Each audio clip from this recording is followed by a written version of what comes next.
In 2010, the City of Vancouver increased height limits for buildings and developments in Chinatown. In 2012, 3 condo developments were built at these increased heights, spurring concerns around gentrification and a lack of affordable housing in a low-income neighborhood. In May 2017, over 200 people arrived at City of Vancouver's council chambers to talk about proposed developments for the 105 Kiefer site in Vancouver's Chinatown.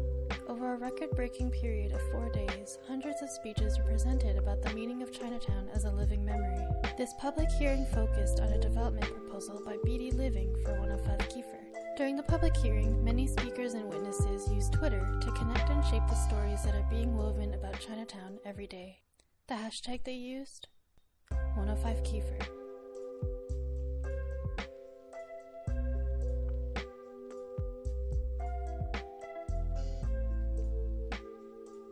In September 2014, BD Living submits a development application to the City of Vancouver for a 13-story apartment building at 105 Kiefer. The application will go through 3 more drafts before reaching a 5th version in May 2017. On Tuesday, May 23rd, the public hearing begins in the City of Vancouver's council chambers regarding BD Living's rezoning application. A mixture of Chinatown and downtown Eastside residents, artists, activists, and community organizers of multiple generations offer their points about why the development application should be rejected. Every day, dozens of speakers await their turn to speak, with dozens more outside or at home watching from a live stream.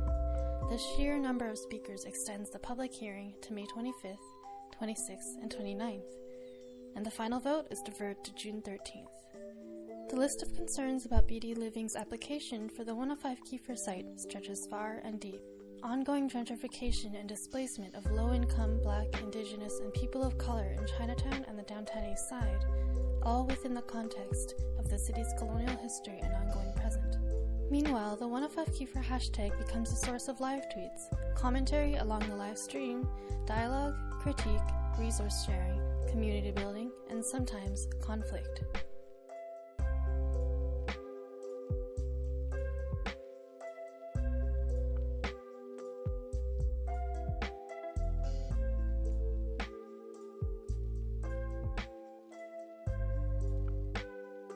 Mainstream news media takes notice of the hashtag too, some including 105 Kiefer tweets in online news articles about the public hearing and issues raised in speeches.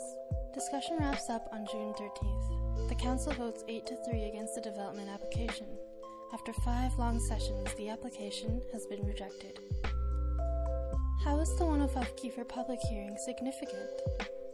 The vocal majority of speakers were opposed to the development proposal. A common thread throughout speeches was personal connection to Chinatown, gentrification, displacement, and further criminalization of people who are made vulnerable to mass development. At the public hearings, many types of support stood out.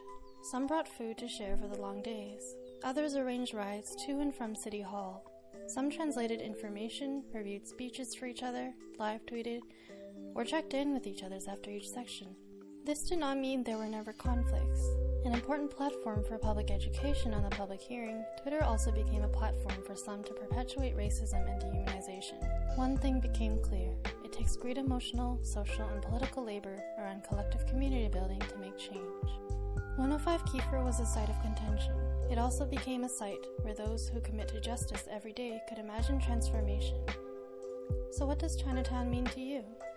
At the time of this film's production, it has been 3 years since the public hearing around 105 Kiefer, but the conversation isn't over yet.